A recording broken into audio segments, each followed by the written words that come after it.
Bismillahirrahmanirrahim. Assalamualaikum warahmatullahi wabarakatuh. Alhamdulillah, semoga sahabat beriman senantiasa dalam lindungan Allah Subhanahu wa Ta'ala dan diberikan kesehatan serta iman dan takwa, dan senantiasa diberikan keistiqomahan kepada kita semua hingga yaumil akhir. Amin amin ya rabbal alamin. Sahabat beriman yang dimuliakan Allah Subhanahu wa Ta'ala, sekarang kita masuk ke pembahasan materi dasar Islam, yaitu materi yang mengkaji Islam dari akar sampai ke daun, atau akidah sampai syariah, yang insya Allah akan dijelaskan sebagai berikut. Agar tidak gagal paham dan tidak salah paham, mohon disimak video ini sampai habis.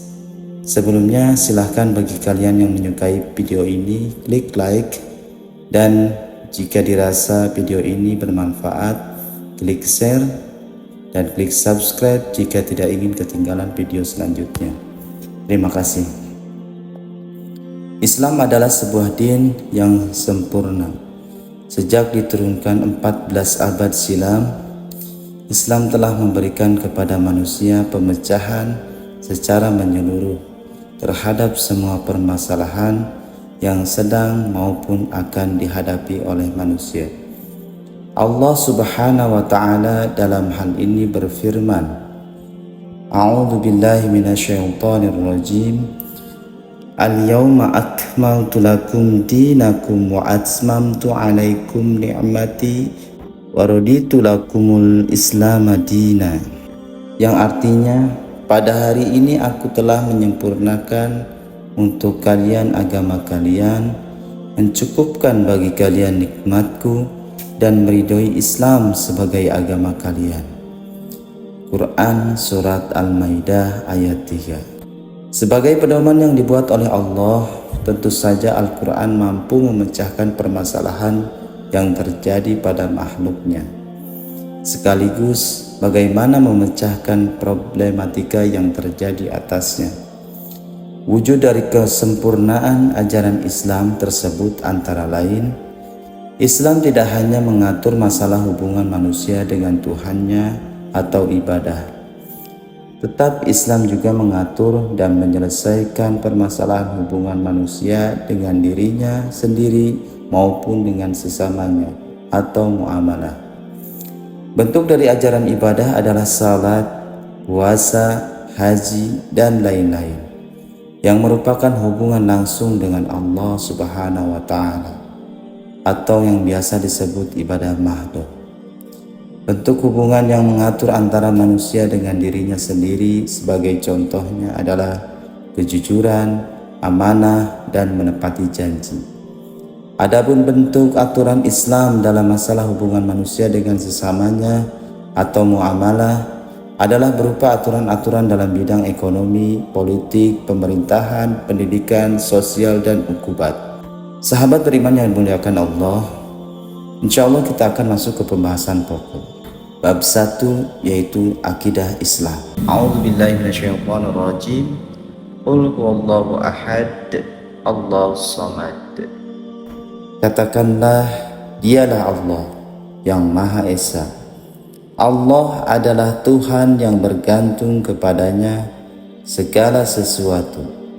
Quran Surat Al-Ikhlas 112 ayat 1 sampai 22. Akidah Islam atau Al-Aqidah Al-Islamiyah adalah iman kepada Allah, para malaikatnya, kitab-kitabnya, para rasulnya, dan hari akhir. Juga pada qada dan qadar, baik-baik buruk dari Allah. Iman itu sendiri bermakna pembenaran yang pasti, at-tasdiq al-jazim, yang sesuai dengan kenyataan, yang muncul dari dalil atau bukti. Pasti artinya 100% kebenaran atau keyakinannya tanpa ada keraguan di dalamnya atau zon sedikit pun. Sesuai dengan fakta artinya hal yang diimani tersebut memang benar adanya, bukan diada-adakan. Misal keberadaan Allah, kebenaran Al-Quran, wujud malaikat, dan lain-lain. Muncul dari suatu dalil artinya keimanan tersebut memiliki hujjah atau dalil tertentu. Tanpa dalil sebenarnya tidak akan ada pembenaran yang bersifat pasti. Suatu dalil atau masalah iman ada kalanya bersifat aqli atau naqli, bergantung pada perkara yang diimani. Jika perkara itu masih dalam jangkauan panca indera atau akal, maka dalil keimanannya bersifat aqli. Namun, jika di luar jangkauan panca indera, maka ia didasarkan pada dalil naqli.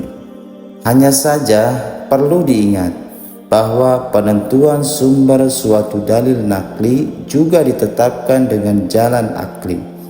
Artinya, penentuan sumber dalil naqli tersebut dilakukan melalui penyelidikan untuk menentukan mana yang boleh dan mana yang tidak boleh dijadikan sumber dalil naqli. Oleh karena itu, semua dalil tentang akidah pada dasarnya disandarkan pada metode akliyah. Dalam hal ini Imam Syafi'i berkata, "Ketahuilah bahwa kewajiban pertama bagi seorang mukallaf adalah berfikir dan mencari dalil untuk makrifat kepada Allah Ta'ala." Arti berfikir adalah melakukan penalaran dan perenungan qalbu dalam kondisi orang yang berfikir tersebut dituntut untuk makrifat kepada Allah Subhanahu wa Ta'ala. Dengan cara seperti itu, ia bisa sampai pada makrifat terhadap hal-hal yang gaib dari pengamatannya dengan indera, dan ini merupakan suatu keharusan. Hal ini merupakan suatu kewajiban dalam bidang usuluddin. Peranan akal dalam masalah keimanan. Akal manusia mampu membuktikan keberadaan sesuatu hal berada di luar jangkauannya.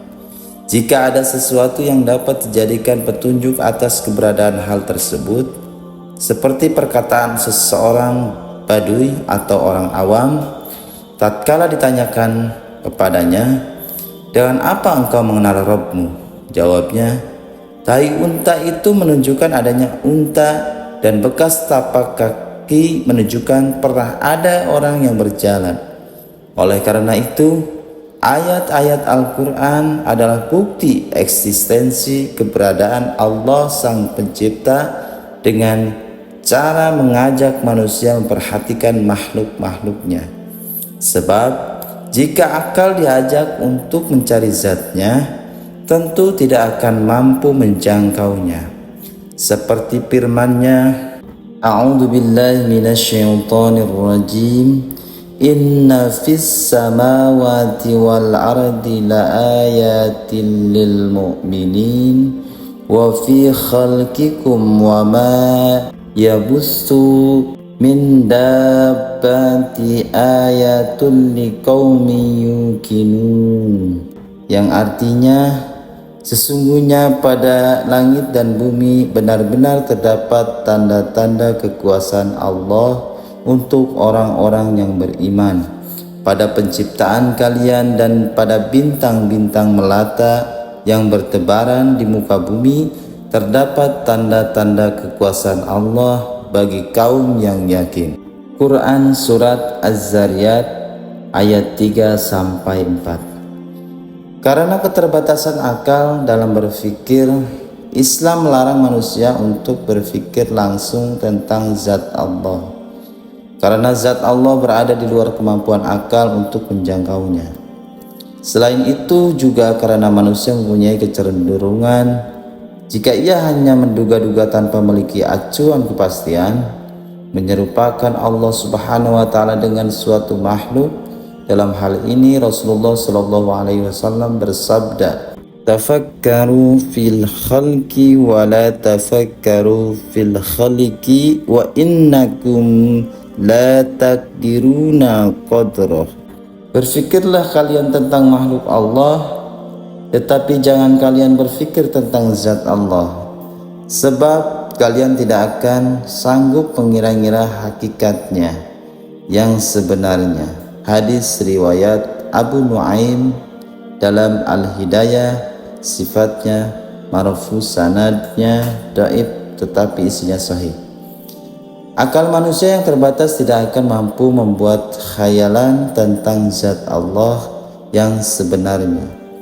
Bagaimana Allah melihat, mendengar, berbicara, bersemayam di atas arsy-Nya dan seterusnya. Sebab zat Allah bukanlah materi yang bisa diukur atau dianalisa, tidak dapat dikiaskan dengan materi apapun, semisal manusia, makhluk aneh, berkepala 2, bertangan 10 dan sebagainya.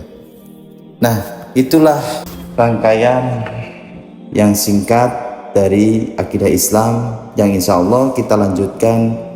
Alhamdulillah, saya cukupkan dulu pembahasan materi dasar Islam bab 1 tentang akidah Islam. Wallahu a'lam bishawab. Semoga bermanfaat bagi kita semua. Insya Allah kita sambung kembali dengan pembahasan materi dasar Islam ini dengan tema yang sama dari bab 1 yaitu akidah Islam. Membaca Astaghfirullahaladzim, Alhamdulillahirabbil alamin, Subhanaka Allahumma wa bihamdika, Astaghfiruka wa atubu ilaik. Wassalamualaikum warahmatullahi wabarakatuh.